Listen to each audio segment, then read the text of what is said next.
आलिया, मुझे तुम्हारी रिपोर्ट्स देखनी है। मेरे पास नहीं है रिपोर्ट्स।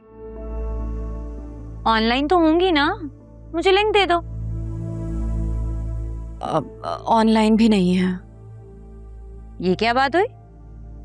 ऐसे कैसे हो सकता है?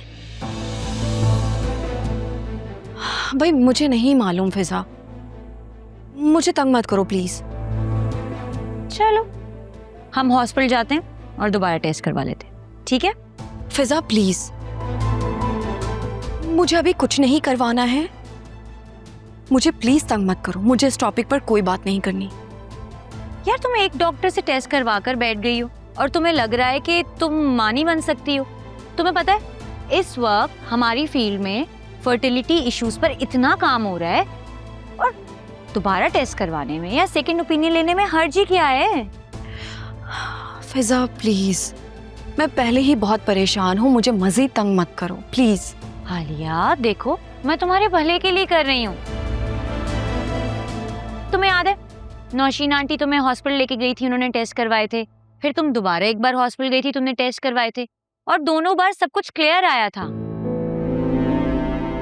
तो फिर एकदम से ऐसा क्या हो गया कि तुम्हारा मां बनना पॉसिबल ही नहीं है? मुझे ना टेस्ट पर बहुत डाउट है। मैं चाहती हूँ कि एक बार मैं तुम्हारे साथ चलूं और तुम्हारे सारे टेस्ट दोबारा करवा लूं। देखो हम दोबारा से एक बार हॉस्पिटल जाएंगे, दोबारा से तुम्हारे टेस्ट करवाएंगे और इस बार टेस्ट मेरे जानने वाले के पास से करवाएंगे। वो तुम्हें जेन्युइन एडवाइस देगी। ठीक है, लेकिन आज नहीं, हम एक दो दिन में चलेंगे, ठीक है? ना ना ना ना ना ना, एक दो दिन में नहीं, हम कल ही चलेंगे। आ रही है समझ मेरी बात? ठीक है, जैसे तुम्हारी मर्जी, लेकिन प्लीज तुम अम्मा या बाबा को इस बारे में कुछ नहीं बताना, क्योंकि अगर रिजल्ट वही आया जो पहले आया था तो वो लोग और ज्यादा दुखी होंगे। ओहो, तुम्हें फिक्र करने की कोई जरूरत नहीं है। तुम्हें बस ये सोचना चाहिए कि तुम कितनी लकी हो, मुफ्त में इतनी अच्छी डॉक्टर जो मिल गई है। मजाक कर रही हूँ।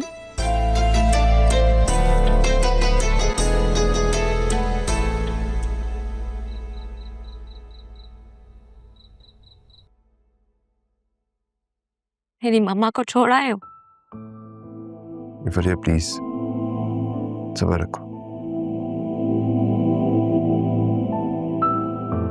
सब कुछ ऐसे ही होना लिखा था। काश मम्मा मेरी बात मान लेती, काश मम्मा मेरे साथ अमेरिका चली जाती। उन्होंने मेरी एक बात नहीं मानी। अल्लाह ताला ने उनकी इतनी जिंदगी लिखी थी।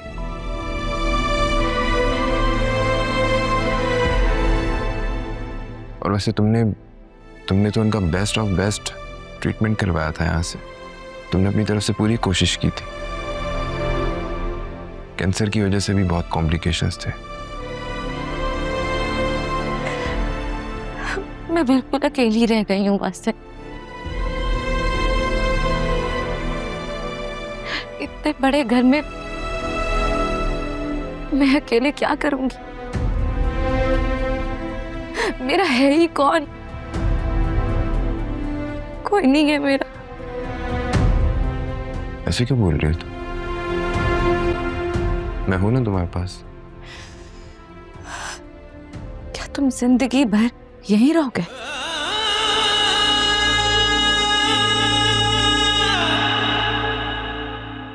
नहीं ना, तुम तो थोड़ी देर यहाँ बैठोगे फिर चले जाओगे। तुम्हारे पास तो अपनी फैमिली है, अपनी वाइफ है। मेरे पास कौन है? मेरे पास कोई नहीं है।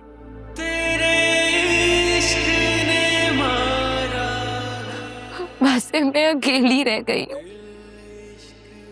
बिल्कुल तन्हा। तुमसे एक रिक्वेस्ट है वासे,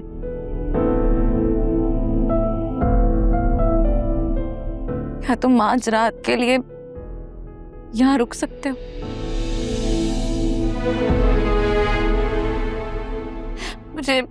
मुझे इस घर में बहुत डर लग रहा है। प्लीज। फिर ये मैं रुक जाता, बट मुनासिब नहीं लगता ना। आई थिंक मुझे चलना चाहिए। मैं कल आऊँगा, तुम सो जाना, ठीक है? वैसे प्लीज आज रुक जाओ। मैंने कहा ना फरिया, मैं कल आऊँगा।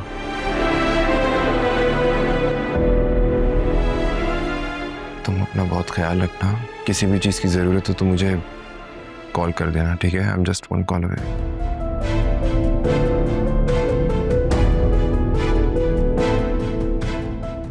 Take care of yourself.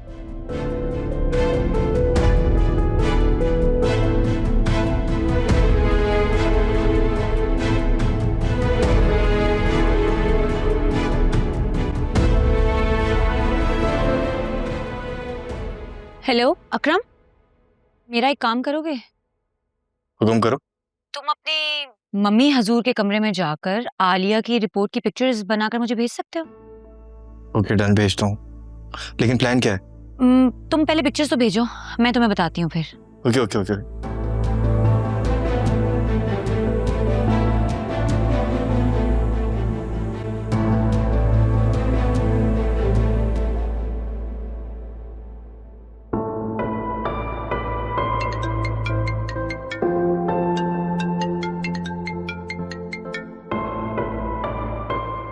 Faraz, आप कब आएंगे? मैं पूरी कोशिश कर रहा हूँ, जैसे ही फ्लाइट मिलेगी मैं फौरन आ जाऊंगा। आजकल यहाँ से सिर्फ हफ्ते में एक ही फ्लाइट ऑपरेशनल है। आई एम सॉरी, मैं इस मुश्किल वक्त में तुम्हारे साथ नहीं हूँ। आखिरी वक्त में मैं उन्हें देख नहीं सका। आपने मम्मा का बहुत साथ दिया था। अगर उनकी तदफीन के वक्त आप यहाँ होते, उनको बहुत सुकून मिलता। लेकिन शायद यही किस्मत में था। तुम बस उनकी मग़फ़िरत की दुआ करो। फरिया, घबराना नहीं। मैं दूर जरूर हूँ, लेकिन तुम किसी भी वक्त मुझे कॉल कर सकते हो।